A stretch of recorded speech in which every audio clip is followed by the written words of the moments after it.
Okay. So welcome to this kind of interview, or call it interrogation.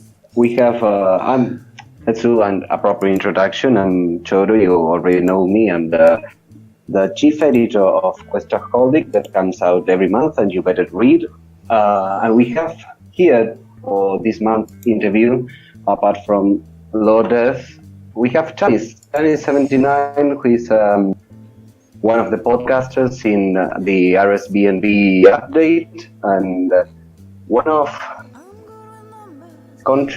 the contributors to Questaholic, even if he doesn't know it, because there are some articles he wrote for Informer in the past. They have been featured in Questaholic. So welcome, Tanis, to this first ever recorded interview for Questaholic. Oh, cool. Well, thank you. And you're right. I had no idea. Did not know I had been featured. Cool. Yeah, you should probably blame Oda, because he was the one who shared it. Maybe it was 2014, maybe 2013. I can't remember now. But yeah, you've been featured. So welcome back would be the appropriate greeting for you. Right. Cool. Okay. Well, thank you. Okay. Let's see. Let's explain the audience how this interview will work. We've received some questions from clan questers, namely Elven Badass, Syrian, Fox Turtle, also Sawyer, Tycho Elf, and Shane. You probably already know Shane and Tycho and Syrian. The others are, clan questers that took an interest in knowing who you are and what do you do. And very cool. We've separated the questions in several sections. We have the RuneScape section, the gaming, RSBNB update 1, the clans system, and life outside gaming. I'm gonna ask you, Tanis, where do you want to start? Do we do the order that we have established? We start from RuneScape or gaming, RSBNB, clans, or life outside RuneScape? You know, I mean, we can start wherever you'd like to, man. We can go in the order you sent. I'll warn you, today not a good RuneScape day for me, but we'll see. Okay. Shane is aware of. I'm like messaging him like, what are they thinking? Like, are you serious? Yeah, I know, and I listened to that little update they did with Syrian back in London, and they were like, yeah, just like that. So I think it's gonna be interesting, at least. Maybe not good for Jagex, but interesting for us to discuss these things. This is like an extension, of the RSBNB update. But yeah. more than you know. More than you know. Yeah, I can imagine. Okay, so let's go with the first question. Actually, okay. I feel it's one of the more important ones. Is how are you? How am I? Yeah, exactly. How are you? How are you doing? Okay. I'm good, man. I'm good. I'm busy. This has been a really, really busy month, and but it's a good busy. It's that. It's the good stuff. But with that, the show. I really enjoy co-hosting RSBNB. And I haven't had quite as much time to game as I would like to, but work-life balance, what are you gonna do, right? So yeah, I guess it's right. Yeah. Okay, so now that we know how you're doing, let's get moving to the RuneScape section of the questions, and let's start maybe with the basic one. Is how long have you played RuneScape, and what kept you playing and coming back to the game? Yeah, that's a great question. I started in late, I want to say it was late 2008.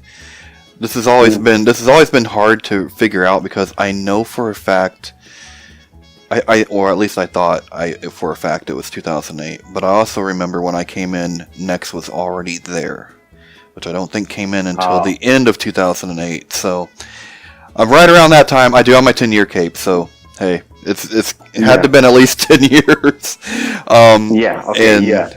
I think the reason that I've stayed around for so long is that RuneScape has kind of grown with me in a lot of ways. So when I first started playing, I started on this game for very particular reasons having to do with accessibility of other games.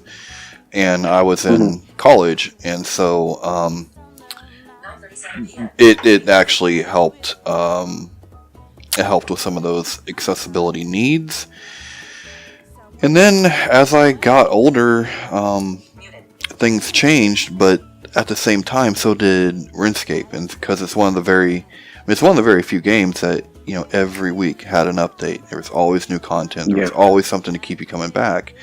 And then, I would say probably 2014, I started to make the jump to streaming, and really got into PC gaming at that point. And so RuneScape was just, it was the obvious choice for me to do that on Twitch and everything.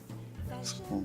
Yeah, I'm actually surprised you started in 2008, because I'm a late player as well, but I started in 2006 for the first time, but I actually started playing in 2007, so I'm older than you. Yeah. I don't know if in age-wise I am older than you in RuneScape, so that's a thing, because I started in 2004, 2003, and 2, and I say I'm a late player, but you are even later, so interesting, yeah. Yeah, well, I'm definitely kind of the baby of the group when it comes to that, because all the guys at RSB&B have been around since 2002 and 3, and I understand the feeling, it's common. I was gonna, like, the next question is, what is your first RuneScape memory? And I actually thought you would tell the when RuneScape went from class 2, but probably not. So what is your first RuneScape memory? My first memory was finishing Tutorial Island, being dropped into Lumbridge, and instantly within 30 seconds, I was called a noob about 47 times. And I immediately started doing the cook's assistant and just fell in love with the game. And I think by the next day I had become a member, and then went to a members world, and it turns out no one was calling me a noob. Now, I did get a few offers to trim my armor, but no one was calling me a noob anymore. So that was like the first thing I remember was that day, and then starting the cook's assistant, because I thought it was so cool that you had to go get a bucket of milk, and you had to get flour, but you had to grind the flour. Like, that was just really, I hadn't played a game where you had to do all of that before, I thought, wow, this is really cool. It was, I think that happened to a lot of us, because it was, I started playing when I was 10, 11 years old, so it was, I speak Spanish for first language, so having all that, the cook's assistant quest, for instance, in having it in English and having the dictionary right next to me, and it was pretty much the same experience as you, but I guess you already spoke in English. You already knew the English language, so it was maybe a little rougher for me, but all right, yeah, dude. Hats off. That had to have been really challenging. I couldn't imagine it. I mean, I barely Yeah, made it well, through like the Spanish I had to do in school. Like barely. I can ask where the bathroom's at and order a beer. That's what I got.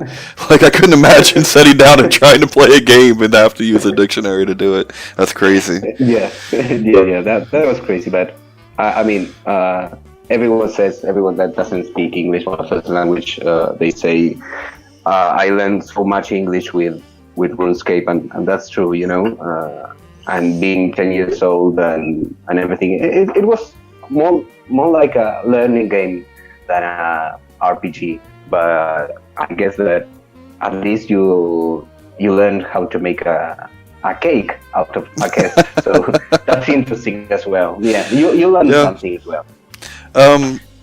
Definitely. Yes. Definitely. All right, and then so your name in game is Tanis 79, right? Yes, it is. So that's your original name, or did you change it at some point? That okay. It has been changed, but there has always been the core of Tanis has always been my name. Now, when I first signed up for RuneScape, the name that I wanted was it like didn't fit, and then I got something close to it and it was taken, so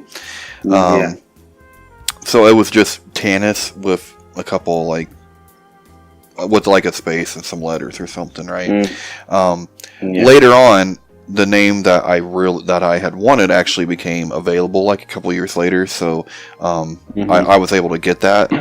And so for the longest time, I mean a really long time, I was always Tanis half elven or Tanis half elf. But when I started streaming, in order to consolidate and be like the same name everywhere, I changed it to Tanis 79.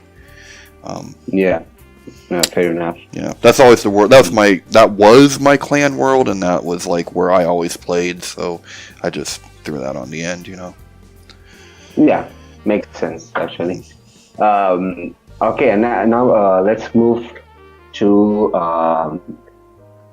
the core aspect of the game. Maybe it's the next question says, "What do you think is the coolest thing about RuneScape?" And the following says, "Now the other way around. What's the worst thing about RuneScape?" So the best thing and the worst thing about the game. You know, I think the best thing. And this might sound kind of cliche, but the best thing. See, this is really weird. I'm not a super social player. You know what I mean? Mm-hmm. But that being said, the best thing that has ever came out of this game for me has been making really good friends that are like just as good as anybody I've ever met in my real life, and just as close. And that's actually been pretty special. I mean, I've met somebody, you know, halfway across the country, and we're really good friends. And they, you know, they had the expertise to come up here and actually help me put my gaming PC together. Well, I mean, he put it together. I spec'd it out, and he put it together because of my vision and stuff.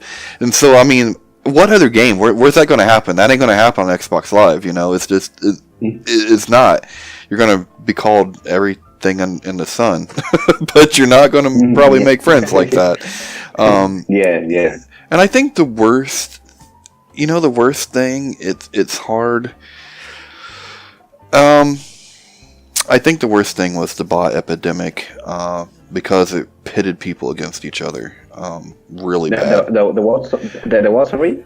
The bot epidemic, a while back. It was, because it was, I mean, we were all annoyed with it, but at the same time, you would get almost more annoyed at every idiot walking up to you saying, "You're a bot." No, I'm not a bot. I just don't want to talk to you. You know what I mean? Like, yeah, I'm cutting ivy, but I don't like you, and I don't want to talk to you. That still happens, you know? Oh, I know. I mean, it doesn't really happen a lot in RuneScape 3 anymore, but if you go to old school, it still happens. And it happens a lot. Maybe that's because there are more bots in old school, maybe, but yeah, that's whole bot thing will always be there, until the day that RuneScape dies. Yeah. So yeah, we can do anything about it, but we can just yell at them. No, I'm not about it. And it's much better than it was. I mean, it was just there was this one time period that was just really, really, really bad in RS3. And I think it was actually before it split off into old school, if I remember right. Might have been like I'd have to ask Shane, man. He knows that like perfect. I would say like 2010 era timetable, somewhere around there. Yeah, probably. I honestly don't have a time for it, but it's yeah, I get you. All right. Now, what's your favorite skill? Believe it or not, my favorite skill is construction. When I first started playing, I ran into the real estate agent quite on accident, and I was like, "What? I get a house? This is cool!" And I had always I've always loved games like SimCity and Civilization, and anything that I can build something. Ironically, I think I was too old by the time Minecraft came around. I never got into that, but I like building stuff, and so this was the one thing in RuneScape where it was kind of like ours that you could customize yourself. I mean, because you didn't have cosmetic overrides back then. You know what I mean? Fashionscape really wasn't that big of a thing. I mean, Fashionscape was oh, I got awesome gear. I mean, that was it, I mean, and so it was the one thing you could customize, and so I always really loved construction, and I've put a lot into my POH, and I'm hoping for a rework someday. We're all hoping for that. Right. I understand, but it was my second 99. Too. What, construction? Construction was my second 99, and on my second account it was my first. So I have an untrimmed construction on my alt. Right. That's also a fashion thing nowadays. It's like having your untrimmed cape or some skill you really like. So nowadays it's cool to have an untrimmed. I remember back in the day, having an untrimmed cape was noobish, Yeah. You have an untrimmed. Get out of here! Go trim it. But I mean, I've been playing a lot of old school with friends, and they still complain about that. They say, trim. Untrim. No, you need to go trim. But in RuneScape 3, on the other hand, that's really interesting. It's like untrimmed capes are even better. But you got a construction 99. What year? Around what year? Was oh gosh, probably house parties were still a thing. Man, I don't know. It was probably about a year and a half, 2 years, probably a year and a half to 2 years after I started. Because I got wood cutting first, and then construction. Yeah, I got to construction way too late. I mean, I started playing members for the first time in 2015, so house parties weren't a thing anymore. So now I have my pretty nice but pretty useless house. Having it as your favorite skill when house parties were a thing would have been nice, I think. Yeah, I missed that too. The only house parties I ever even was able to do was I held a couple clan events at my house because I had the big throne room with all the seating and everything. Yeah. Well, actually, that's what we did. I had a party at my house, and it was a fashion show. So we did a RuneScape fashion show. It was a showroom, yeah. Yeah. Okay, now let's move on to how would you describe yourself both in real life and in game? I didn't split this question to fit it in real life thing, but I guess it's all right. So, how would you describe yourself in real life and in game? I would describe myself as having a few good friends that I will do stuff with sometimes. And then I have like a lot of friends that are good friends, but you don't necessarily see or talk to them every day. It's just that when you do, it's like you never, you know what I mean? Like you never left off kind of thing. And that's kind of how I am in real life too.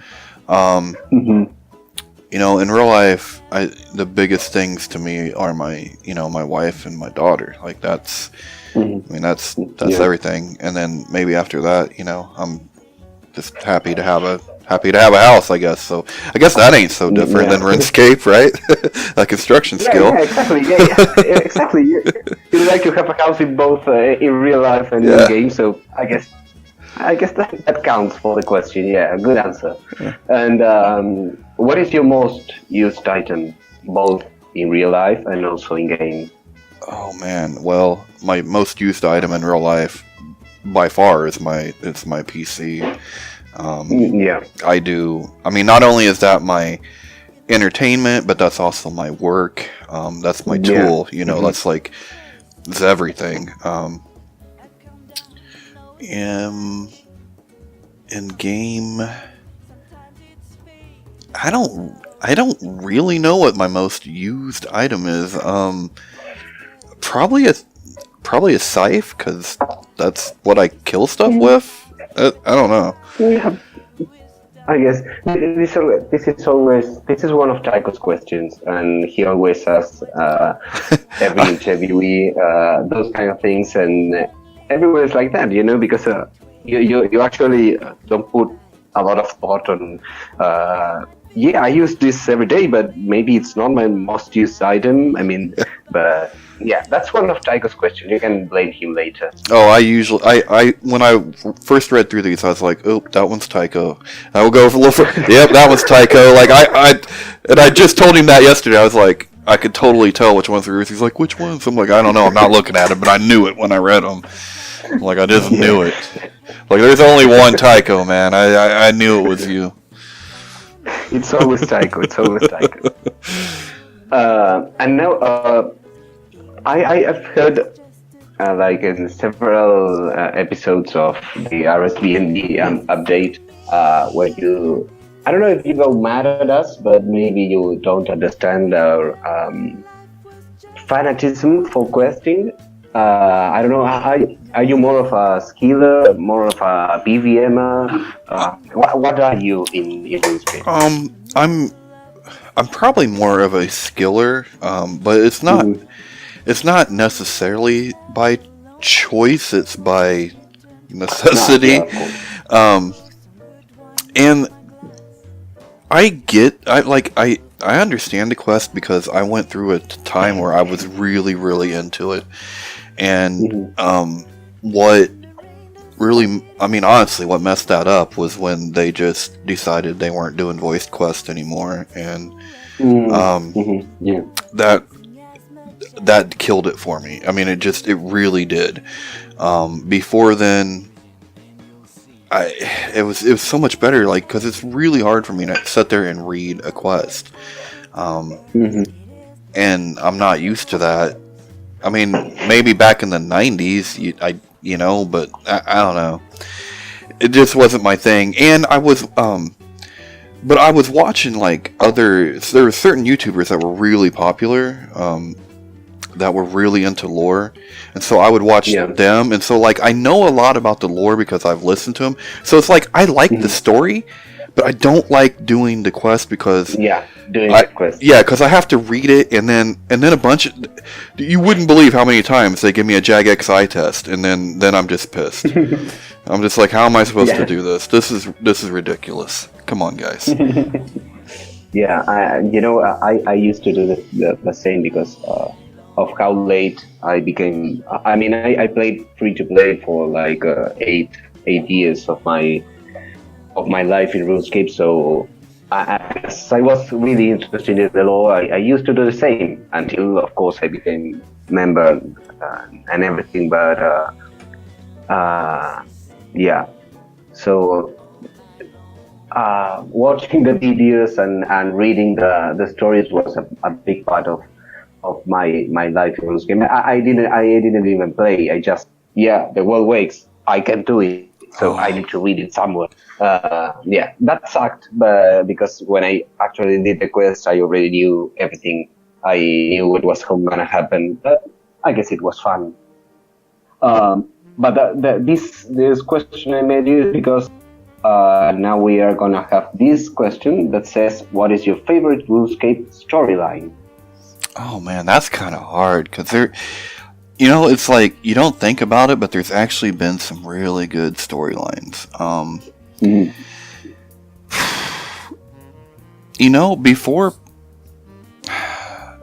Before the last Saren quest, I definitely would have said it was the elves. And I enjoyed those quests. I mean, I enjoyed that quest. It's not that it was bad or anything, but I don't know. Now I'm really kind of like, I'm really interested in the Dragonkin quest lines and want to know. I want to know more about them.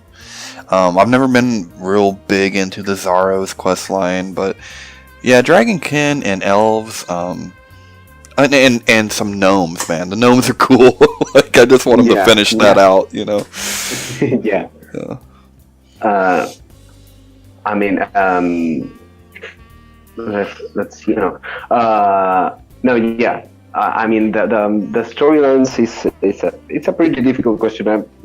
Maybe I always say no. I like every single quest. I like every single storyline, but it's like they like overdoing stuff. It's like when I started playing and when you started playing, the quests were a little bit simpler, right? Well, they like were. Now we have. Yeah, they were simple, but they were so frustrating.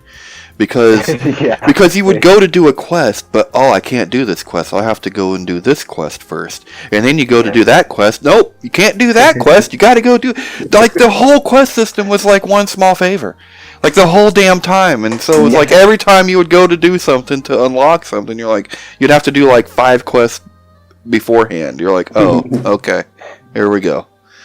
So yeah. Okay, now maybe related to all the questing stuff, who's your favorite character from the RuneScape universe? Oh man, I think that's one that is from Tycho as well. I'm not sure now, but yeah, only Tycho. Yeah, that makes sense. Damn, that's really difficult. It's really difficult. I'm gonna cheat a little bit here, and I'm going to say Ozan. But part of the reason is like I used to play Ozan a lot on Chronicle, and I just kind of liked his storyline. Plus, he also had voiced quests, so you kind of got to know him. It's kind of cool. I'm going to go with Ozan. I like him. So you like Ozan and the Desert series. Do you like the Desert in RuneScape? Well, I did.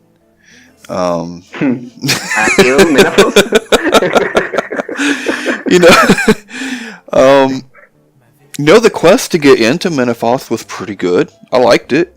I mean, it wasn't, that was a cool magic carpet scene. Like that was, that's probably one of my favorite scenes of all of any quest. But, I'm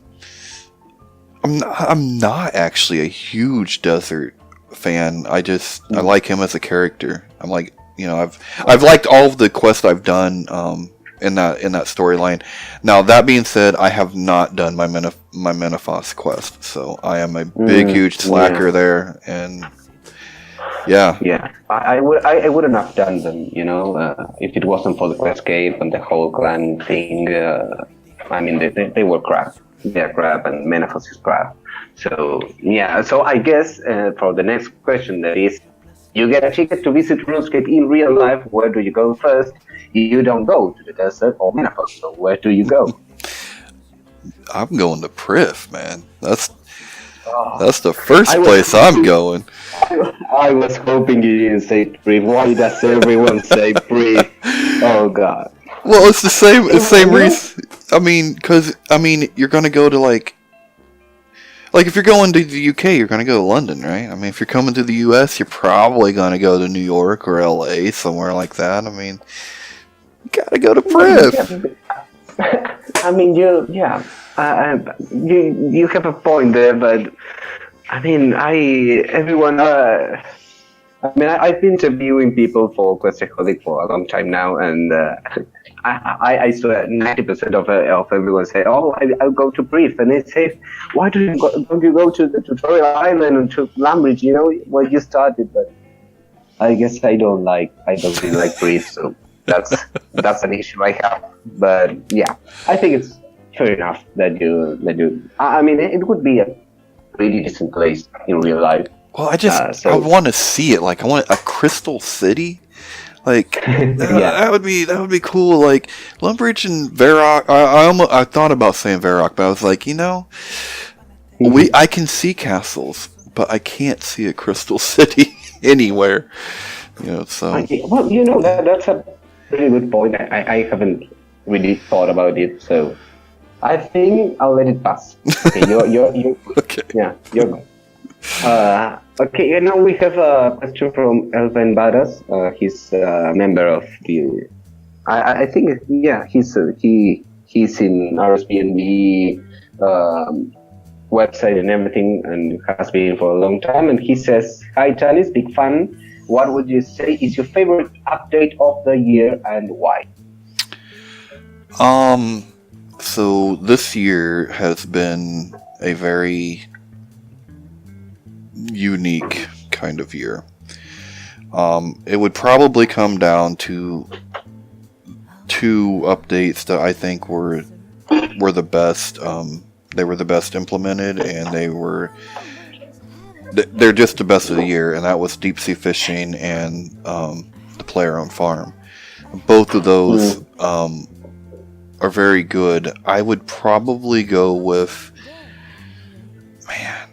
I'm going to say deep sea fishing is probably my favorite update this year, only because I literally spent I lost track of how many hours I had to spend to try to get a dragon egg, and so that wasn't very fun.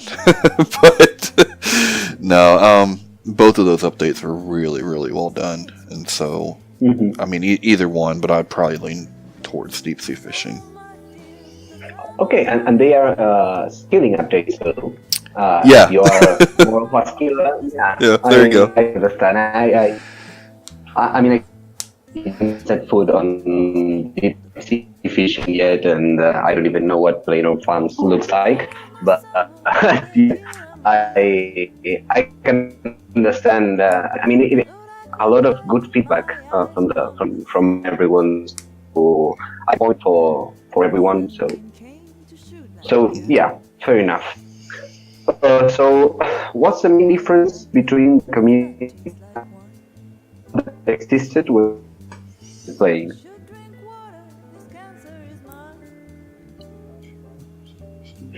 Okay, sorry, man, you had broke up a little bit on me. So what's the difference between the community nowadays and the one that existed when you started playing? Grab your pitchforks, get your torches, because you're probably gonna say some stuff that it's gonna go well. So there's a give and take with this, right? When I first started playing, I think there was a more social community, but I also think the community was much trollier. I don't think it was very nice. It was toxic. in a lot of ways. But at the same time, the people, like the actual genuine people you met were real cool. That that hasn't really changed. Like if you meet someone that's actually pretty cool, you can still do that today, and I think there's still those people in the community today. I honestly think the community is much less toxic today than it was, and this is where people's going to grab their pitchforks. But I think a lot of those players went to OS, and they're not in RS3 anymore. And that's. I mean, unless you go to a portable world, then you'll run into some. But no, they're all over there. No. I think I made this question because I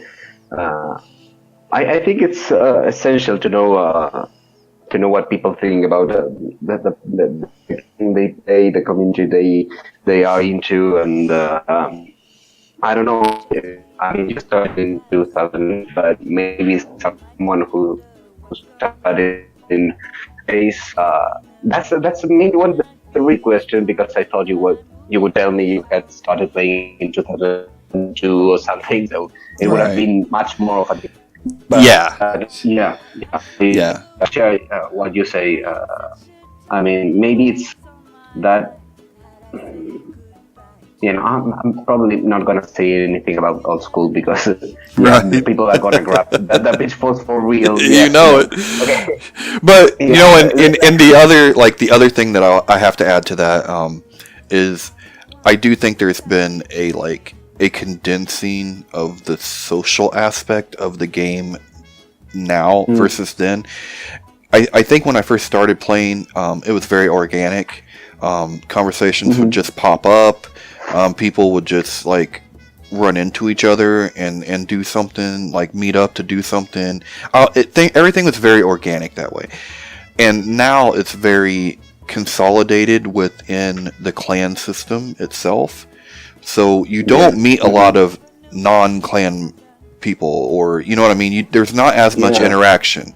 So I feel like it's definitely much more consolidated too. So, Yeah. Okay. Now let's move to RuneFest. What do you think of the RuneFest reveals, and include the old school ones if you check them and if you want to talk about them? Honestly, man, I was super disappointed with RuneFest. I couldn't believe that. I mean, every week, we would talk about an update / patch, because that's all we got, for months, and we kept thinking, RuneFest, we're going to find out at RuneFest. RuneFest is going to be it, we'll find out then. And then it happened, and it was everything that we already knew, and I'm like, you're kidding me, right? This, and I think RuneFest is changing. I think it used to be this, spotlight on what Jagex could possibly do and what could be in RuneScape and what they had the ability to make, and it was this tech kind of demo. But now it's much more a social gathering, which I think is cool, but it's a lot cooler for the people that get to make it. Not as cool for people just watching the streams now, I don't think. I mean, I was there, and I really enjoyed what you said about the social aspect. I mean, I met the people from my clan, and I got to meet some Jagex moderators that I admire, and I think that they are great and everything. Same hand, if you go there, you also expect to see something revealing, to be on the front line, to hear about super great update and everything. And that happened with the old school reveals. Yeah. But for us who play RuneScape 3, it was disappointing. Yeah. Yeah. You didn't eat the fish, did you? I didn't what? You didn't eat the fish, did you? No. Okay, No. yeah, that's good. Uh, You gotta watch that Tycho. He's always got that fish on him. oh no! Wait, do you mean the? Oh no! Oh my God! Yes, I did eat it. Oh no, you didn't. Oh God. I thought you were talking about something else. Oh no! Oh, You reminded me. We should. Yeah. Yeah. poor guy. I'm gonna. I mean, I wrote something about it for this month, Questaholic. So, as you will probably watch this and hear it, maybe you get to read what happened to me with that strumming thing. Okay. But Yes, I want to hear a first-hand account. it was horrible. It was one of the worst experiences of my life, and.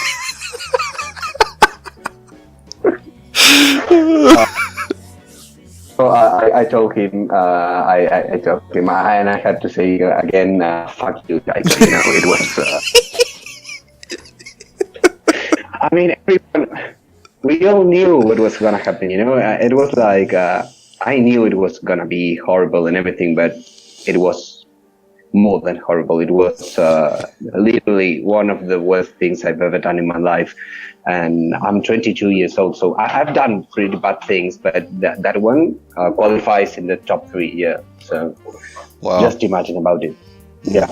I ate the fish. Oh, I ate no. the fucking fish. Yeah. Oh no. Well, you got a story now. Yeah, I guess I can. I can tell it to my grandchildren if I ever have one. All right. In all this RuneFest thing and Jagex moderators and everything, if you had 1 minute of time with Jagex moderators, what would you tell them?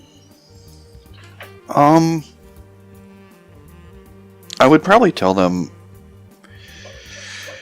how much their work has meant in my life and how much joy it's added, and that it helped me get through some difficult challenging times, and at the same time I would implore them to please think about accessibility when they put in certain updates. I know they can't do it all the time.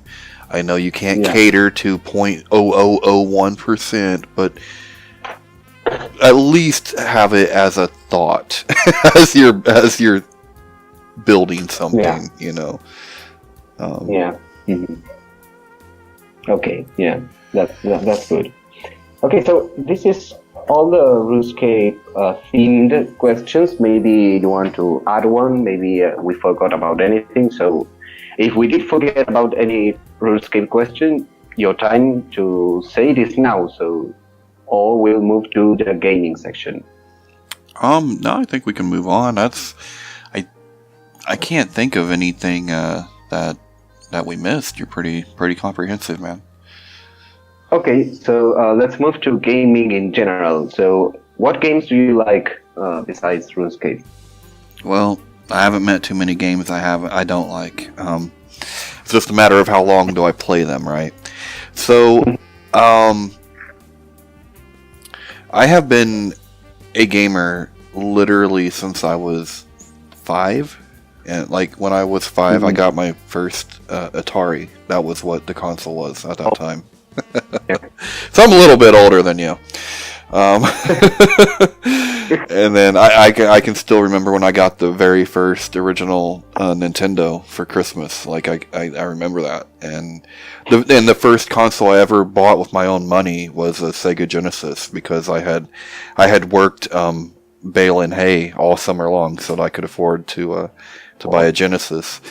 So I like everything. Right now, I'm really into a retro type of phase, but I love new stuff too. Like, probably the best game I played this year. I don't know if it was this year. Well, it was this year. But Wolfenstein 2, the New Colossus. God, that was a good game. Oh, It was so good. yeah. Love that game. So I played a lot of that. I've been playing a lot of Elder Scrolls online. Mm-hmm. Yeah. All right. And which are your all-time favorite games? My all-time favorite game is actually something I'm playing right now because I'm working on a video series. But it's Final Fantasy VII, and in fact, the Final Fantasy series is my favorite franchise, and it's probably some of my favorite games just ever. But that one in particular, I don't know how many times I've been through it. This is probably like at least 5 or 6 times that I have been through that game. Okay. Yeah. Favorite, and yeah. And in that same line, what's your toughest accomplishment in any video game? You know, any old NES game that I actually beat. So actually, let me say, beating the first Castlevania. Yeah. That, I mean, in fact, I just made this comment in my in my own article this month. But I said, today we complete games. Back then, you had to beat them, and it's dude, that's true, because now with enough time, you'll get through it, right? You'll complete it. You do the story. But back then, you had to beat it, and it was so damn hard. So like, yeah, the first Castlevania, because it was harder than Castlevania 3, but and it's probably the first game I can remember actually beating and running around the house like a crazy person. Like, I beat it! Oh my god, I beat it! I beat Dracula! I got him! It's crazy. Yeah. I mean, I'm much younger, but I can understand the feeling, because it still happens to me, when I play some really old games and everything. So I can totally understand that feeling. Yeah. Yeah. I mean, in RuneScape, when I was younger, it was the very same attitude towards the achievements and accomplishments. Something that, as you said, it's so different nowadays. Even in RuneScape, the accomplishment and it's so like, yeah, 99, let's get another one. Yes. And all right. Yes. And let me just add too that, like, my second thing that I'm probably most proud of was my Max Cape. But it's just such a different kind of experience. It's such a different kind of grind that, like, it's not the same. You know what I mean? Like, that is a test of endurance, and that's kind of the difference. Yeah, exactly. All right. So, what's the most important aspect of a game to be attractive to you? The music, the graphics, the story. What is it? All of that works together to really make a great game. Putting the nostalgia and the challenge aspects aside of the old stuff, the first thing that I look for, the most important thing to me, is to have a decent story. That's what made Wolfenstein 2 so damn good. That's what made all the modern Wolfenstein so good. It's like that story, man. It's so cool. It's like this alternate timeline, and you're just like, wow. Like, I really like the story aspects of a game. And what happens, for instance, is if you find a game that it's I don't know, the story is amazing, is super cool and everything, but for instance the music is crap, or maybe, I don't know, there's something that really annoys you. I mean, would you say, all right, I'll just keep playing it because I love the story, and I'll just avoid the other runs I have? What do you do with it? I think I think for me, I've never stopped playing a game because of the music, or even if it had poor graphics, I've never stopped. But keep in mind, like, I come from a time of really, really bad graphics, I mean, no one would say, like, the first Final Fantasy had great music or graphics or anything like that. It was crap, it was not good at all, but, like, it sucked you in, and it had this great story, and it was the first time that a lot of people over here ever experienced a JRPG, and so even though it had bad music, not good graphics, I still loved it, and still love it to this day. Okay, and what happens the other way around?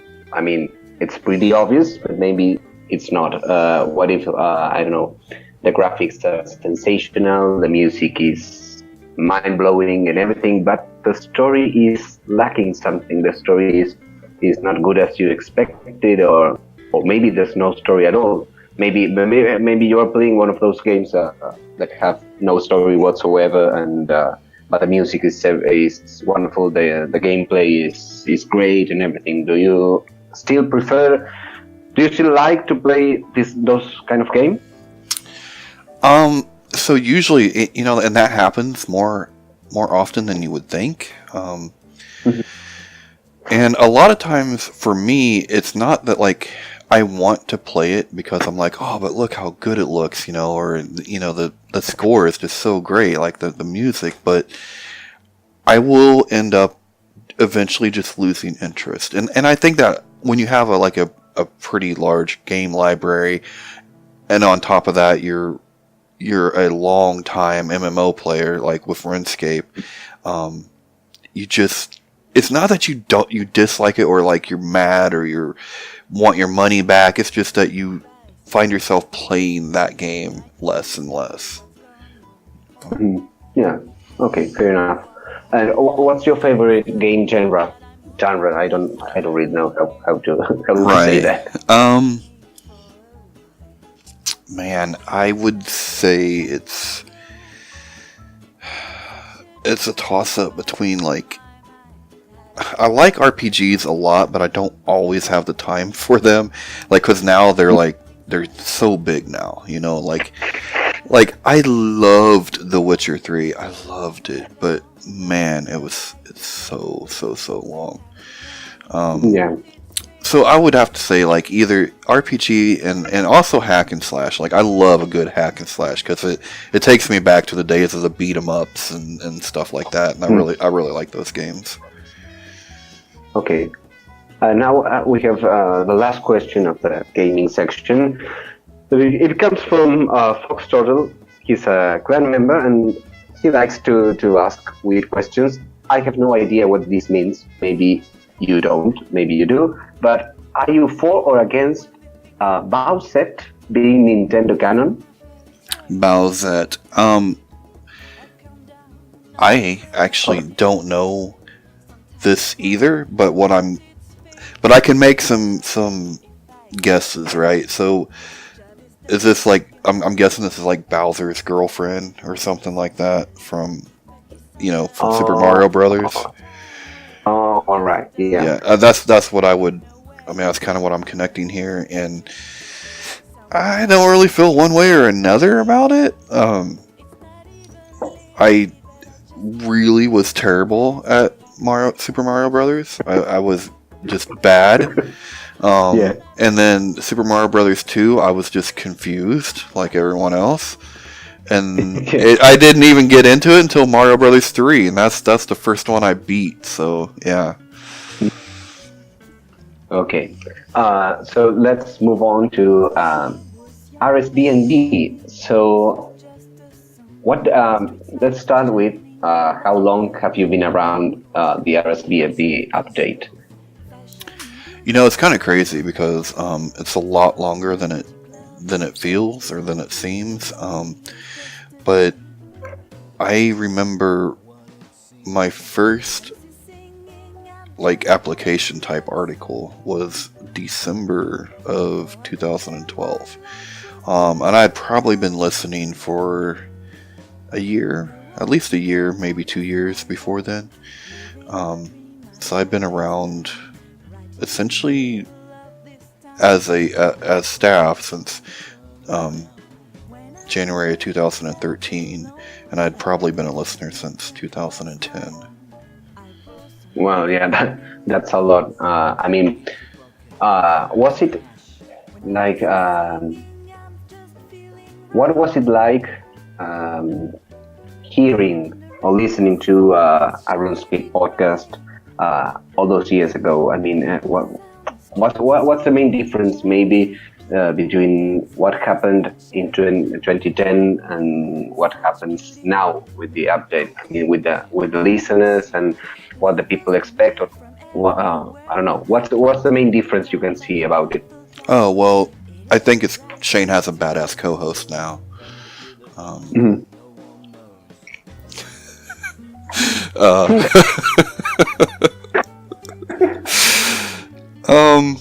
don't know. It's, it was kind of crazy for me. Like, finding a RuneScape podcast was just was a shot in the dark, really. I hadn't had a smartphone for all that long. I was just starting to learn about podcasts and all that, and so I started looking up podcasts that that had my interest, because I mean, everything I do is through listening, right? So when I was in college, all my books had to get scanned, and I would have to use this software, have them basically translated into speech, right? So I'm really used to that, and so I actually got a new phone and could get on the internet and get podcasts and all that, and I was really late to the game, but that's when I found RSBNB, and I was like, all right, this is cool. I think I first started listening, I think Trekkie was the co-host, and it was Shane and Trekkie, and then Earth would come on for Quest weeks, and I mean, and that's kind of what happened, and I heard they were looking for a writer at some point, and I was like, hey, wait a minute, I'm an okay writer, let me try. Yeah, okay, really nice. And what do you think is the coolest thing about the update? The coolest thing about RSBNB update is, I mean, I love doing the show. It's really cool to be on the air with something that I've listened to for so long. I've mentioned it before on the show. It's kind of surreal, and I really, really like what I'm doing with them.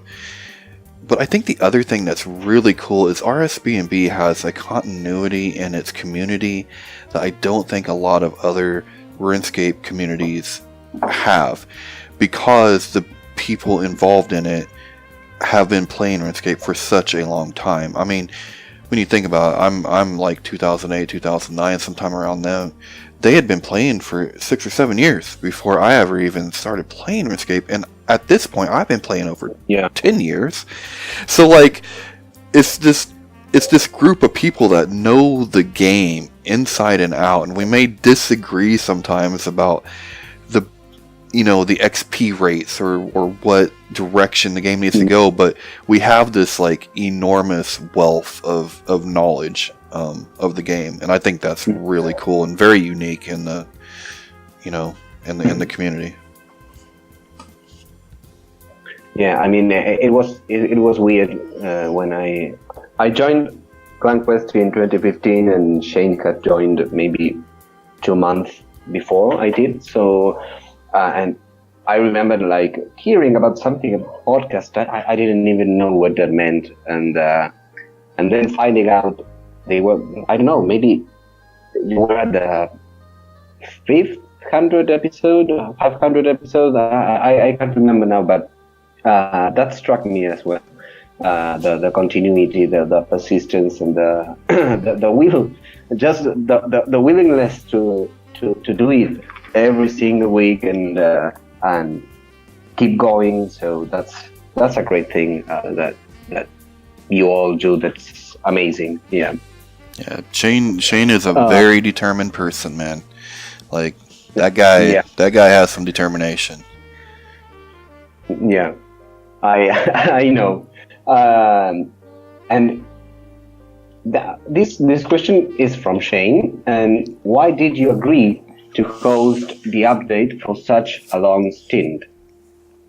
See, this one kind of caught me off guard a little bit because I didn't feel like I had been here for so long. I thought other co-hosts had been there, had done it longer. Like I thought Earth had been there longer. I figured Trekkie had for sure, and I didn't know who was before that. But I really, really enjoy doing the podcast.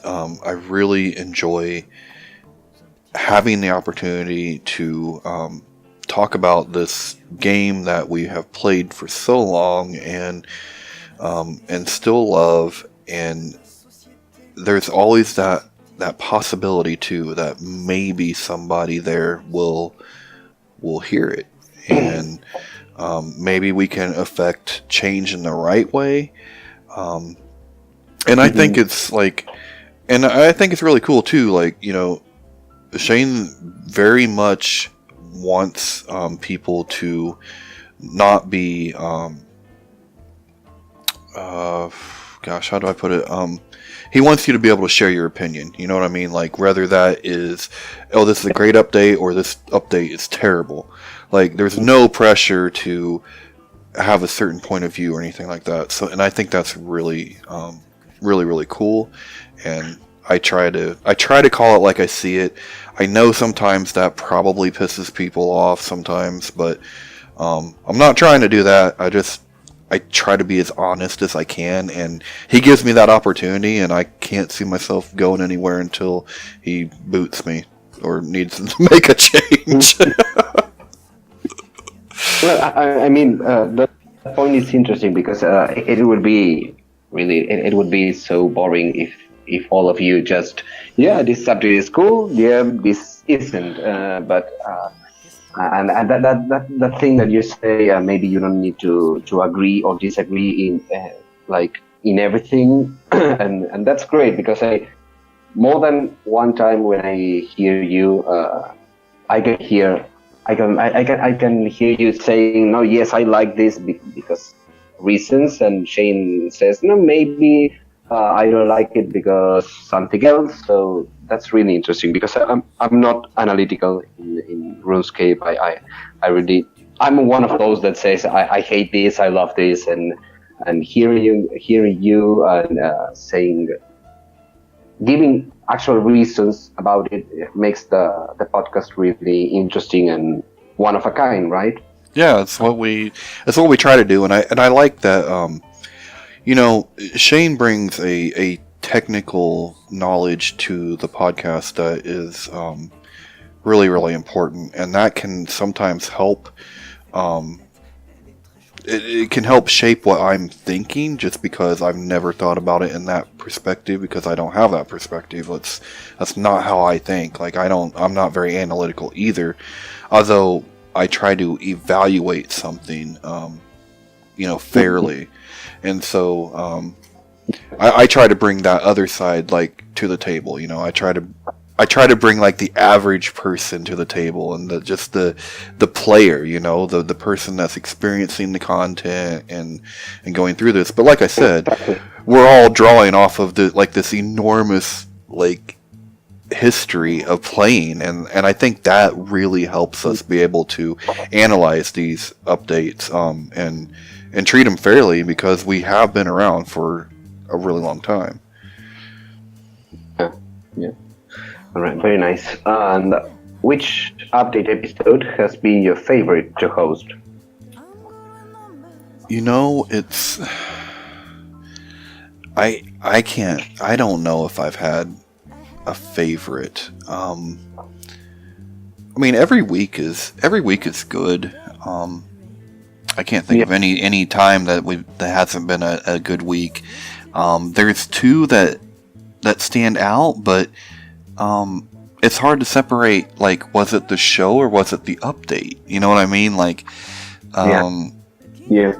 But the very first Game Blast, I wasn't a co-host at that point or anything, but he did have me on as a guest, and that was a special one. I really got involved and just I thought a lot of Jagex when they did that.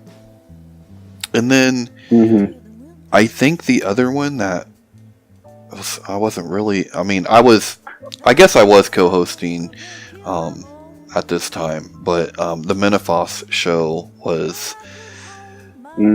Yes. It was bittersweet. You know what I mean? Like, I felt like it was a really good show, but it was not the best update. I remember that episode. I do it. Yeah. I remember it. Yeah. I get what you're saying. Yeah. I mean, it's so awesome. You know. From my perspective, when I say also my favorites and everything, I really like. Maybe I should say, maybe I shouldn't say it, but one of my favorite episodes was the one that you could. I don't have you. I didn't hear that at all. Still there? Okay, we seem to be experiencing some technical difficulties. Okay, he dropped out. Hello. There you are. Okay, great. Yeah, I just kept on talking and talking, and then I realized that it got disconnected. Yeah. Well, you know, anything can fail. You said it.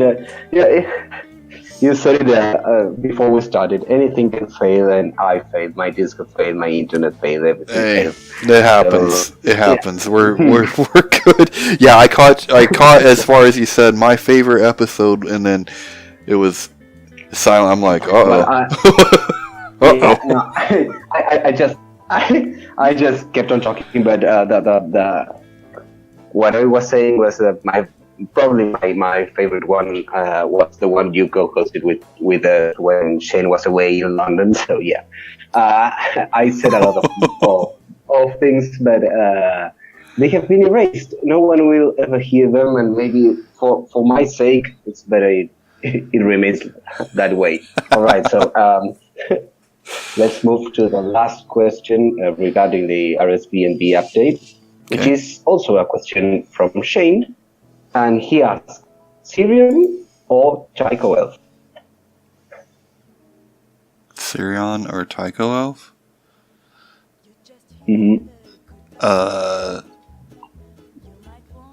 Watch out for the pitchforks and everything. I know, I'm like, wait a minute. Blame Shane, I didn't do this. I don't like Sirion or Tycho. I don't know. It depends on what I'm doing. Like, you know, if I want someone to brighten up my day because they're just happy, it's gonna be Tycho. If I want someone that needs to tell me the truth because something is not right, I'm gonna trust Sirion to do that. Like, you know what I mean? I don't know. I mean, I like to be happy more, but I still need that truth too. Yeah, okay, so a mix of both. Yeah, so you could say 50-50. Right? Yeah, there we go. Okay, great. Now let's move on to the clans section. This also encompasses RuneScape thing, but I wanted to separate it because I thought it deserved its own section. So I heard you said at some point in one of the updates you were in a very big clan, right? Yes. Yeah, so it's like 500 people? Yes, it fluctuates around like 491 to 500. You know how that goes. Yeah, I mean 450. Yeah, okay. And what's the activity like? I mean, everyone plays, or it's like only 50 people actually really play, and the other ones come and go? You know, I would say there's a lot of people that are active, but it's not always the same active people. So there are times when it may be 50, 100 people, but that might not be the same 50 or 100 people that are on this week or next week, kind of thing. Like there's always a mix. I think a large clan always has a mix of people that's popping in and out. But we're real lenient with that. Season. Like yes. Yeah.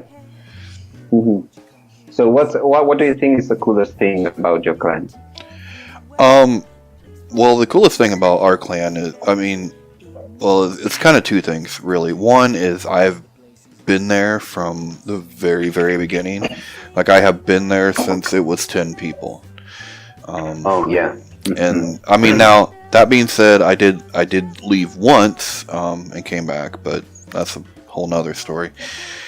But anyway, it's that, and that our clan has been able to be successful without having rigid rules at all. Like, and we have the highest tier citadel, all of that stuff and we never once had to lock a plot.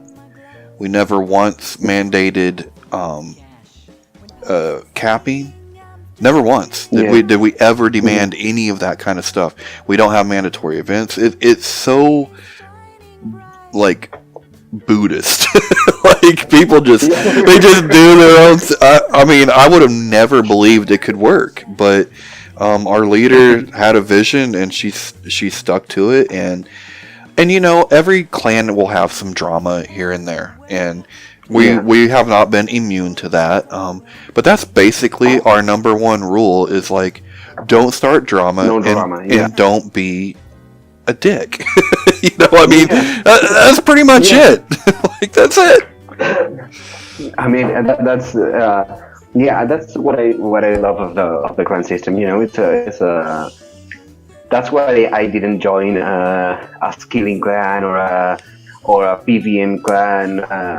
Clan Quest is like that. It's the same. You say that there are rules, of course, but there isn't a mandatory thing you need to do. You have to go there. You need to do this, or you will be kicked, or inactivity things. There are people who haven't played in 5 years, and suddenly they come back and they see old names, old people, and that's great. I think it's the best thing that clans can offer. Yeah. So now this question might be tricky, but if you had to join a new clan today, what type of community would you look out for? So skilling, PvP, questing. I guess you'll answer community again, but I don't know. If I had to find one like today, I would 100% go to Clan Quest. It's the closest thing. But it is. It's like the closest thing that I would have to what I'm already in, and I already feel like I know a lot of the people because of RSB&B. So there really wouldn't be. It's no question. There's really no choice. I'd go probably straight to Clan Quest. Well, that's good to know. Maybe I had a Questscape too until Minifos. That's when I lost it. I just haven't gotten it back yet. Yeah. We don't tell people to get the Questscapes. You can just pop in with 20% of quest time. So you have a place. You really have a place if you ever want to get. Well, thank you. So now on to clan leadership. What does a good clan leader need, or what does he or she needs to do in order to keep a good clan? Well, I think the one thing that you need more than anything is patience, because you're dealing with so many different kinds of people, and so patience is a big one, and then also an even temper. You cannot be a hothead and be a leader. You just can't. If you have those two things, then at least you got a pretty good start. Yeah. If you have those two things, you can put people in around you, and you can be successful. Mm-hmm. And thus the leader needs to find a lot of people or a small number of people to lead the clan with them. I mean, for instance, I don't know. Do you pick, if you're the clan leader, for instance, do you pick 3 people to help you, or do you pick 20 to be leaders with you?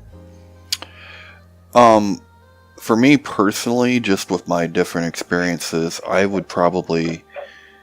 I think we might have four or five deputy owners, and that's probably what I would do. And the reason for that is, and this doesn't apply to every clan. Every clan's different. But I have had the experience a few times of being in a clan that, well, once anyway. But anyway, you know how people can break off and kind of click up, and and if that happens, that can be bad in a clan. If that happens in your leadership, it's devastating. So I wouldn't want to have so many people that it could run the risk of cliques forming and separating. Yeah. Yeah, I get you. So, what do you think a clan needs to offer to the members, like both in game and outside the game? I think what a clan needs to offer is one, understanding. Like, we all have lives. A lot of us work. If you don't work, you still might be taking care of your apartment or your house or your flat or whatever people call it in other places. You have this life outside of the game, and that has to come first. So I would expect from a clan, don't beat me over the head that I didn't cap, because I had stuff going on this week. You know what I mean? And that has to take precedent. And then 2, always remember that at the end of the day, we're playing a game, and we're playing a game because we like it. So don't make it a chore. Don't take the fun out of it for me. You know what I mean? So just those are the only things that I really expect. But those are the things that I have to have. Now, if you have good people that are cool and they're not like trolly, and that's great. That's a plus. All of my really, really good friends have come from my clan, and like I said, I have friends that I would consider just as close as real life friends that I've had since I was a kid, and they have all came from my clan.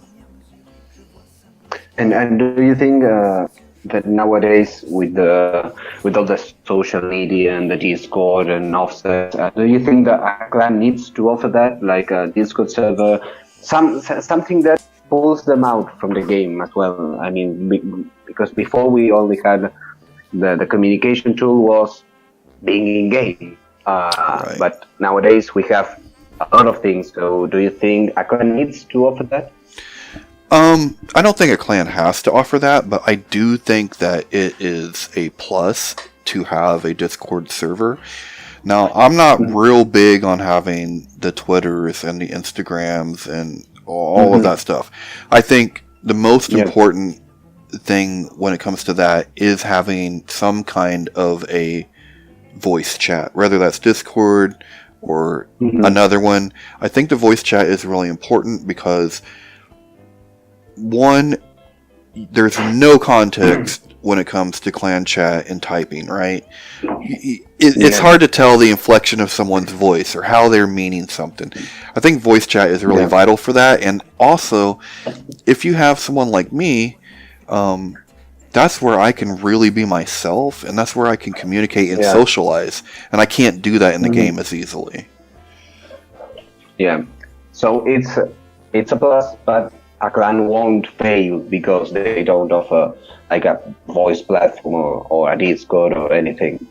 No, I don't think so. Like I said, I think voice chat is important, but other than that, no. All right, yeah. And this question also comes from Shane, and it's our last question in the clan section, and it's when will you finally join Clan Quest?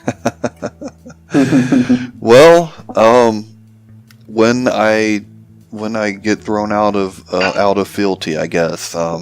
Yeah. No, I wish I had thought to join Clan Quest when there was I had some problems a couple years ago, and had I thought about it, I would have, but it never dawned on me to go there, and I basically just flew solo, man. I was just a lone wolf for 2 or 3 months before I going back. But if anything happened, if anything happened to like our owner, then I'd probably go to Clan Quest. And that's really good to know. And also, nowadays we also you can also become a Clan Quest member without actually having a ranking game. So that's cool. That's also an option. Recruiting with an interview. Yeah, that's new for me. Oh, okay. Let's move on to the last section, which is life outside gaming. So these 3 first questions are pretty random. It's like when you are in the update and you hear what's your favorite color and also things like that. Well, the first question says Tanis or Tanis. Tanis, man, Tanis. All right, yeah. And what's your opinion on bread? I like it toasted. All right. And if you could be any flower for an unspecified time period, what would it be?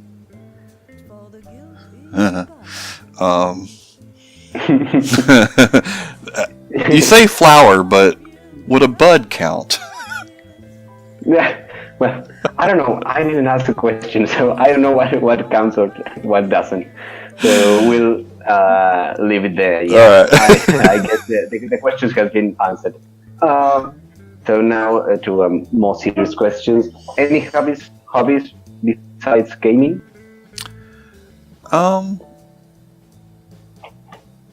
I used to. Well, I really have not done this in a long time, but I used to be a pretty big home brewer, and I was pretty good at it. Yeah, I loved the process of brewing, and I loved coming up with the recipes and the smell of the grain and yeah. So I really got into that. That was one of my big hobbies. Did you sell the product? Oh no, I couldn't do that. But I would let people. I would give it to I would give it to people, or if we were having like a big bonfire, I'd always take a couple cases that I had made and do that. I used to have tasting parties, have friends come over and do and come over and taste. So I probably have to go to United States at some point, so you can give me free stuff. Hey, there you go. There you go. I'll brew up a batch, man. Yeah, so you don't brew for a living, so what do you do for a living? Well, right now I'm working on developing a store. It's an eBay store where I'm currently selling, well, pretty much anything that will sell. But the goal of what I would like to do is when I have more capital, I want to specialize in retro gaming, in the consoles and the games, and it's a great niche to be in. It's something that I would love. It's something I've done all my life. I have a lot of knowledge in it, but the market is very high right now, so the price to enter is higher. So I have to get some capital together. But yeah, I manage an eBay store. It's called Blockhouse Trading Company. If anybody is into like vintage clothes or PS3 games or just anything, so there you go. All right. So did you study something related to it, or when you went to college? What did you do in college apart from brewing and drinking? Yeah, right. Actually, I always say I spent my college years in high school. I didn't party when college. Hell, I was married and stuff. But I studied history and political science, and I have degrees in both. Really? Yeah. I studied history until the last year, so that probably makes us some kind of colleagues. And the fun fact of it is that before I studied history, I also was in political sciences, so that's interesting. Yeah. Well, there you go. Yeah. Well, and notice you're a writer too, right? So because you have to be, that's what you do. It kind of fits. Yeah. Yeah. Yeah, that's really interesting. Okay, that was good. And so, what was your favorite subject or class in school, and why? I mean, my favorite since the time I was a little kid, man, was history. And when you're really young, they don't call it history; they'll call it like social studies or something like that. But I've just always been fascinated with it. It's always been. I can remember reading my history book in study hall just for fun. I didn't have an assignment. I just liked to read the book. I found it so interesting. And then what's your? I don't know if call it favorite. I don't like calling it favorite, but what's your? Let's call it favorite. The favorite time or the moment of history or the place you like reading about it the most or whatever. Oh man, it's so hard because every era has its own just mystique about it, and I think we change too. Like, I mean, as you're reading, sometimes some years you think, wow. That'd be so cool to be, what would it have been like to be in a Roman legion? Yeah. But then other times you're like, what would it have been like to been a stoneworker in Egypt? You know what I mean? Like, you always have this stuff. And at the same time, like, when I was in college, like, I specialized in American Civil War memory, which was how the Civil War is memorialized in our society, and then also Native American history, which I've always had a huge interest in Native American history and Native American studies. Yeah. All right. And so, if you could choose right now where to go. I mean, this is the cliche one, It's like you have this time machine. So, do you choose to go there? Would you choose to go to the Civil War and everything to witness it for yourself, or what? Where do you go? Where do I go? Man, where do I go? Where do I go? I go to Athens. I watch the birth of democracy. That's where I go. That's a really interesting one. Yeah. Okay. And I can't think of any other history questions right now, and we'll probably bore the audience. Yeah. I mean, I get so carried on, when I talk to other fanatic and everything, and people around me are like, shut up, I don't want to hear anything else about history and politics and everything. So, well, let's move on for the sake of the people that will hear this. Do you play any instruments? If so, which ones? I do. I play a little bit of guitar. Or little rhythm guitar anyway, it's what I call bonfire guitar. Okay, so I don't do a lot of leads, but pretty much any song you can recognize and sing along. And if you can't sing along, then I really never had the desire to learn it. So, that being said, I am classically trained in trumpet and was in like marching band all throughout school, like all the way until I graduated. So. I mean, yeah, that's a pretty big thing, right? In the United States, like the marching bands and the college bands, and everything. Yeah. That's interesting. It's like down here in Argentina, we just say fuck music and fuck the arts and everything, and I suffered to it, because I play the piano and I love everything. I love music and everything, and it was like both in school, in college, everyone just says that they don't care about it. It's like math and chemistry and physics is the most important thing, and you will go on with your life without dying of hunger if you don't touch the arts. Yeah, that sucks. Yeah, it's not very fulfilling, but they're probably right. As you probably well know, being a liberal arts major yourself. Yeah. Luckily, I married well.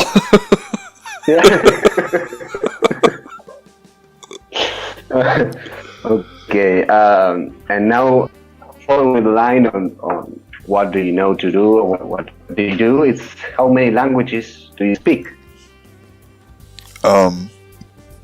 Almost one, and not very well.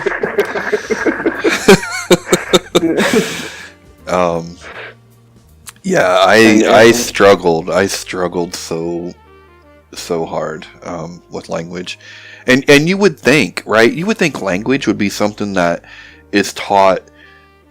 Like, it would be easy for me to pick up, right? Because you think that it would be taught through hearing, but that's not how they teach it here. Like, it's very visually oriented here, and it makes no sense, and I couldn't do it. And it's like I said, I can order cold beer and ask where the bathroom's at. When you think about it, that's the most important things, right? I mean, yeah, that and please and thank you. Yes. I think it's the most important thing. Yeah. And which one would you like to learn or? Yeah. I mean, I wish that I do wish I could speak Spanish. I'm just not very good at it. I mean, not even close. But if I could speak another one, that's the one I would speak. I mean, it has the most relevance in the U.S., I think. Yeah, probably. Yeah, I mean, do you live the South or? I'm in the Midwest. Yeah. Okay. Yeah, because I hear that the South is more Spanish, more Mexicans and everything. So yeah, it's more of a thing there.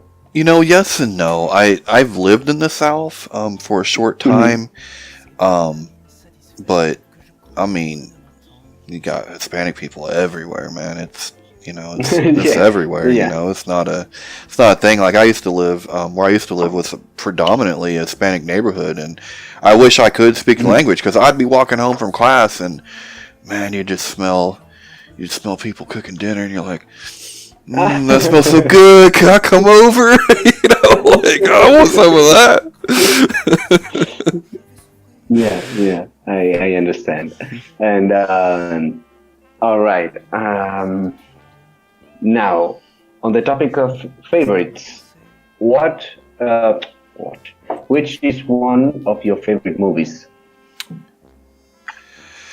Well, I'm not saying this just for Tycho, but my favorite movies of all time are Star Wars. Every one of them. All of them. I love them all. And including the new ones? Including the new ones, yes. All right. I'm not saying they're as good, but I love them anyway. It's You know, it's like I'm sure you love all your kids the same, but there might be one that you favor. I don't know. I only have one kid, so I can say that. Don't have another one. Yeah, right. Yeah. No, but He's not gonna yeah. I mean, it's got to be Star Wars, and then maybe a close second is the Rockies. Man, I love Rocky. Like, I love boxing. That's so good, you know. Yeah. Okay.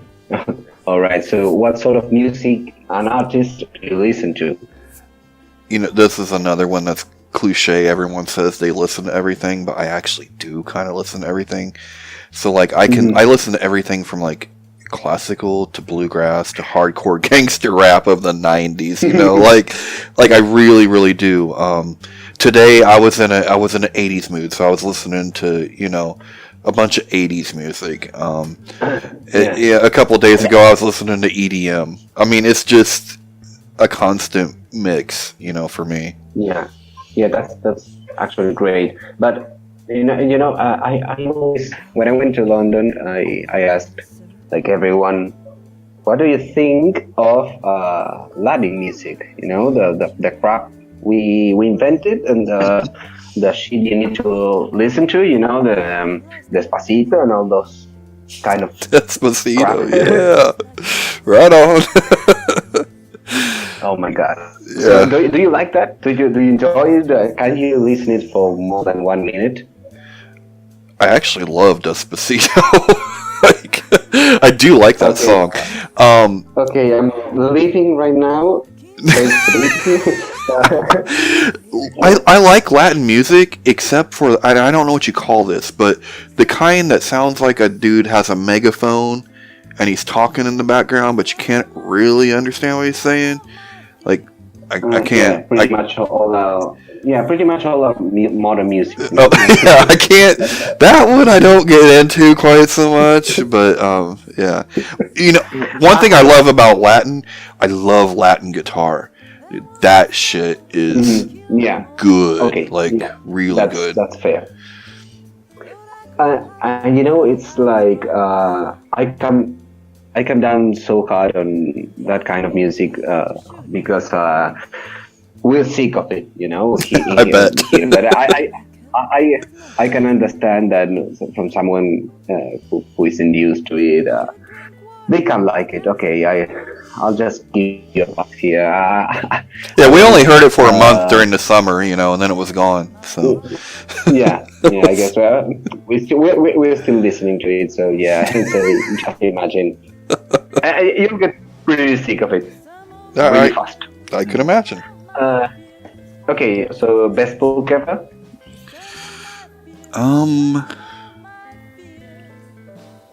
Okay, wait, what was that? The book. Oh, the best book ever. Oh, dude. Yeah. Now I read constantly. I am always reading. I can't. Well, maybe you don't need to. No, then answer me this. What's the last book you read? Okay, the last book I read was I just finished it a couple weeks ago. It's called Turncoat. It was the Dresden Files. So that is a book series. So I've been reading those. I can answer it more like in book series than I can actual books. Like, I love the Game of Thrones series. You know, Song of Ice and Fire. Love them. I've read them all twice because I thought When's the Winter was coming out last year, and so I read everything again, and then I didn't. I did the same thing. I did the same fucking thing. You know, it's such a disappointment. Yeah, damn George. Oh yeah. And do you like the series, the TV series? I do. And when it first started, I wasn't all like. I mean, it was good. But then something happened with Khaleesi, and she just got so hot. And I'm like, yeah, I'm a fan. How are you doing? Because they do. They have beautiful actresses on the show. Disconnected again. Uh-oh. You there? I didn't disconnect, did I? Better check. Nope, I'm here. He's not. Okay. So it failed again. Yeah, there we go.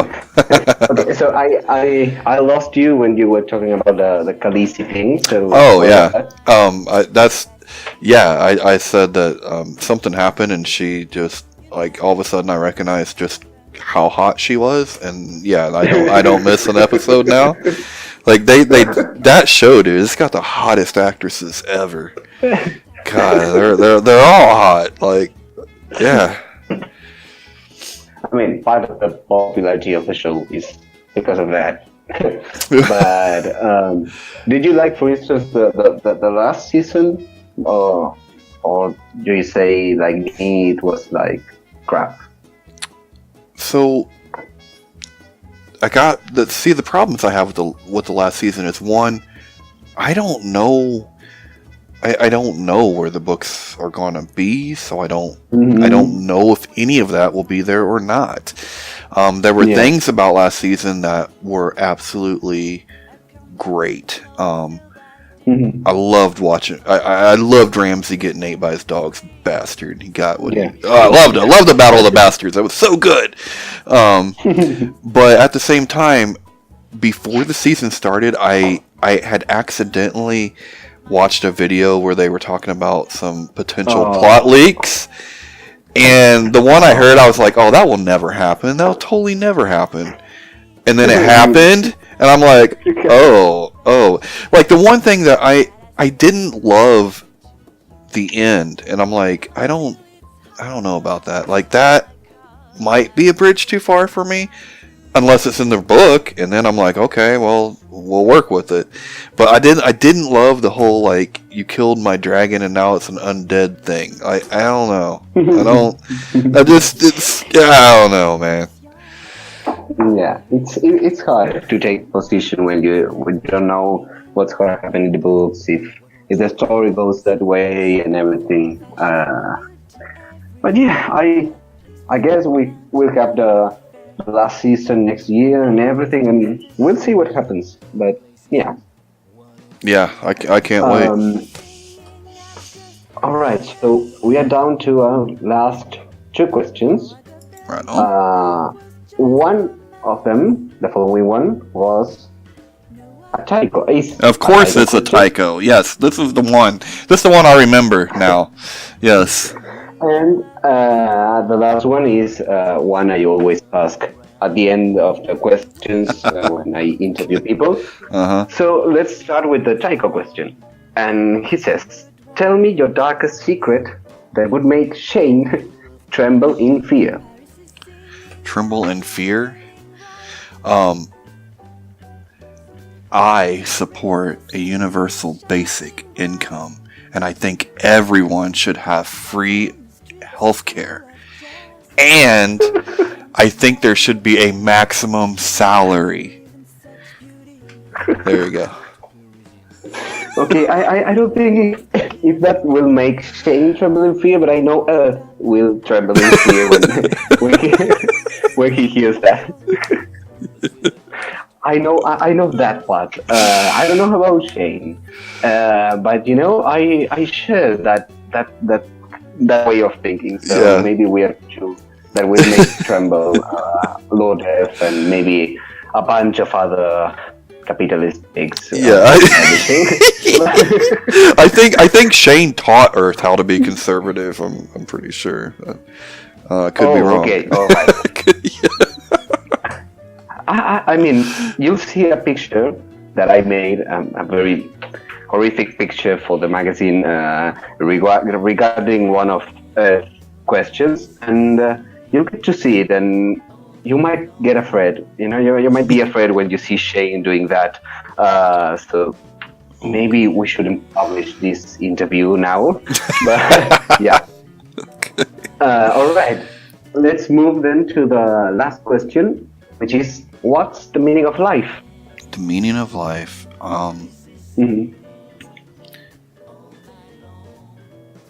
Family, man.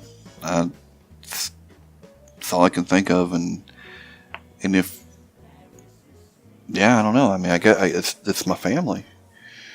I mean, it's a pretty good question, actually. Sorry, answer. Okay, fair enough. And I said that this was the last question, but you're familiar with Alex 43, right? Yeah, I know Alex. Yeah. Well, I always ask him to send some questions for the interviewees because he always makes these tricky questions or something like that. So he told me he was like, I don't have any questions. I'm out of curiosity and everything. But 15 minutes later, he sends me a file and says, here are the questions for Tanis and Löhstana. So yeah, I just, I opened the file. I was working on Löhstana's interview, and he sent 10,000 questions. So wow. Yeah, I don't know. Maybe it's 11 p.m. for you. It's 12 p.m. for me, and I don't think we have time for 10,000 questions. I would say no. I mean, probably not. I mean, you can always, answer them in paper and then send it to me, and Okay. he'll be happy. But I don't think no one wants to answer 10,000 questions. So I think the What's the Meaning of Life was the last question for this interview. So the last thing I want to say is that I think I said this at the beginning of the interview that this is the first recorded interview in the life of a magazine, and the magazine started on January 2012. So Oh wow. 6 years, almost 7 years later, this is the first recorded interview. It was supposed to be next month's interview with some Tanis, and we will record it, but it would have been the first one. But you got the first one, so it's a good milestone. I think it's a good surprise, that Yeah. That's that cool. you are the first one. So thank you a lot for this interview. I don't know if maybe I've missed something. Maybe you wanna say some revealing facts that I haven't addressed. So this is your time to shine if you want to add anything. I would just say thanks to Clan Quest for having an interest in me whatsoever, and thanks to everybody at RSB&B. Like I said, I love what I'm doing right now, and it's great. And thanks Chodo for interviewing me. I appreciate it. I was very surprised when I got the message. So yeah. Okay. So this has been educational. This has been really nice. So I guess this is farewell for now. You'll all hear this interview in the November issue of Questaholic. And thank you everyone for the questions. Thanks to you, Tanis, for having taken your time from your busy month and your busy week and the update and the informer and work and everything for this interview. So thank you again, and I guess we'll see each other. How does Shane end the podcast? It's like we'll see you next week or something. Yeah, that sounds right. Okay, so we'll see each other next month, not next week. So thank you everyone, and have a good month. Take care. I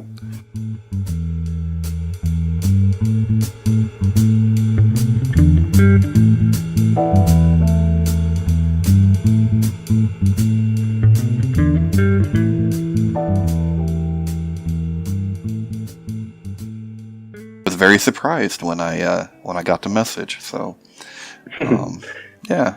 Okay. So this has been educational. This has been really nice. So I guess this is farewell for now. You'll all hear this interview in the November issue of Questaholic. And thank you everyone for the questions.